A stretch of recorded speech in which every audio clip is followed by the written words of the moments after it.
I never thought I'd get a medical helicopter onto my front yard on a Sunday night.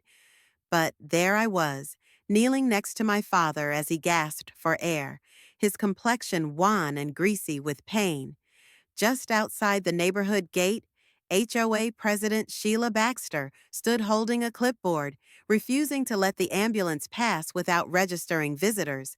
"Dad, don't leave me," I whispered, my voice breaking as his shallow respiration stuttered. The sirens in the distance grew louder, and then cut off. My phone vibrated, a text from the neighbor. "Sheila's blocking the ambulance." I peeked out the window. Red and blue lights illuminated the gate where Sheila waved wildly at paramedics. That's when I made the call. "Tom, it's Ethan. I need the chopper at my house. Now. Dad's having a heart attack and the HOA is stopping the ambulance." 10 minutes later, neighbors poured onto their lawns as the unmistakable thud of rotors hung in the air. Sheila screamed about property values while I escorted a medevac helicopter down onto the same immaculately trimmed lawn I got fined over last month for going over the 2.25-inch limit. 3 months prior to that, I returned to my hometown after 10 years of flying medevac helicopters all over the country. Dad was aging. Ever since Mom died, he had been alone in the house I was raised in. I wanted to be close by. The housing market was thriving. The only decent spot close to Dad was in Willow Creek, a gated development maintained by a notoriously strict HOA. I'm from a different town where RVs get parked in driveways and houses are painted lime green. Willow Creek was like wearing a straitjacket, but I signed on the dotted line. "Welcome to Willow Creek." Sheila had greeted me at my initial HOA meeting, her smile strained, handshake frigid. She inspected my suit and khaki pants with implied disdain. "I'm the president. You'll need to review our bylaws," she said, pressing a binder heavier than a phone book into my hands. "Thanks," I said, attempting to lift it. "I'll take a look." "Do that," she said tightly but pleasantly. "We take standards seriously here. If I'd known what was coming, I'd have rented a shack anywhere else. Most neighbors were tolerable. Sam and Lisa next door snuck their Labrador out after 9 p.m. to dodge Sheila's no pets outside after 8:30 rule. Across the street, retired General Hawkins battled weekly over his rosebush height. Preschool teacher Maya once received a warning because her students drew chalk art on her sidewalk. "You'll either get used to Sheila," Maya said one night while we sat and watched Sheila take Hawkins's trash can distance, "or lose your mind. Those are the choices." My first infraction was 3 weeks in. I was mowing when Sheila stepped up behind me. "Mr. Carter, your grass is 2.6 inches. It needs to be 2.25 inches. I turned off the mower. "You measured my yard?" "We make weekly checks to make sure they're following the rules." "You're not joking." She nodded. "Readjust your blade or expect a fine. Also, your mailbox is cobalt blue. Only midnight blue is acceptable." "It came with the house. The former owners got cited too. You've got 72 hours. She wrote in her clipboard and departed. The infractions continued to mount. Visible garden hose, Halloween pumpkins placed out too early, driveway parking longer than 4 hours, unapproved wind chime. By month 2, I'd gotten 8 citations. The crisis came when I hired a contractor to replace rotting porch boards. Pete had only begun when Sheila appeared. "Do you have a permit?" "It's a repair," I explained. "Same boards, same color." "Any exterior change needs board approval," she said. "Fill out Form 27C and wait for the next board meeting, 3 weeks from today." "These boards are a danger." "Then don't use the porch." Pete was amazed. "I've heard of stern HOAs, but this is crazy." "I came here to be near Dad," I said to him. "Didn't realize I needed a dictator's approval to sneeze." The following day, I got a $300 penalty for illicit building. Dad and I had Sunday dinner each week. He came to my house that evening, limping, massaging his chest.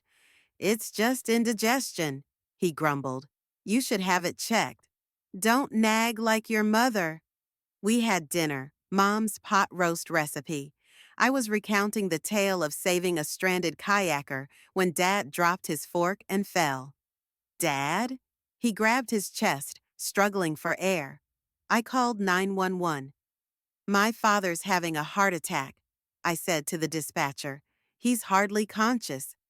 She told me to give him aspirin. Remain calm. My hands were shaking. Then, another text from Sam. Sheila's blocking the ambulance. I peered outside, flashes of light at the gate. I screamed for Sam and ran down the street. Outside the entrance, Sheila was in an argument with a paramedic. Her Lexus turned in to force a detour. All cars have to be registered, she snapped. This is a medical emergency, replied the paramedic. My father is going to die, I bellowed. No threats, Sheila advised. I'm holding security. I grasped the paramedic by the arm. There's no back way in. She's the only one between you and it. He glared at Sheila. Move the vehicle now, or I'll call the police. They adhere to our procedures, she sniffed. Section 5, paragraph 3. That's when I remembered. I had a team. I retreated and called Tom. 12 minutes, he assured me. We'll clear your front lawn. Officer Grant showed up minutes later. Sheila attempted to play victim. I'm upholding neighborhood security, she stated. She's intercepting emergency services, the paramedic interrupted. Grant didn't slow. Ma'am, move your vehicle, now. Blushing, Sheila retreated. The ambulance sped to my driveway. I informed Grant, I have a medevac arriving. You what? I'm a pilot. My crew is on their way. After being held up, I'm not leaving anything to chance. The sound of rotors grew near. Sheila overheard and started yelling about laws and tickets. Step back, ma'am, Grant cautioned. Neighbors assembled while I arranged the landing over the phone. The helicopter came down, raising my lawn and whipping Sheila's hair into a fray. Crew Chief Lopez stepped out. What is this neighborhood? He yelled. Long story. We got Dad aboard the chopper. You coming? Lopez inquired. I got on board. Sheila attempted to jam her hand into the tail rotor, a suicidal act. Grant held her back. You'll all be evicted, she bellowed, her voice lost as we took off. At St. Luke's, the cardiac team inserted a stent. By morning, Dad was complaining about the jello. You're resting for a week, I told him, sitting beside him. He softened. Ethan, you saved me. Just paying her back for all the times she saved me. He chuckled. That landing was worth it just to see her lose it. The accident blew up in Willow Creek. My voicemail was filled to capacity. Sheila called for an emergency board meeting. My lawn had a pristine circle scar. I kept it as a trophy. Sheila sat at the meeting with stacks of papers, exuding smugness. We're here to discuss Mr. Carter's infractions, she stated. Unauthorized flight, lawn mutilation, noise, $5,200 in fines and possible eviction. You've got to be kidding, I replied. You'll speak when permitted. Objection. General Hawkins rose. I move to dismiss all charges.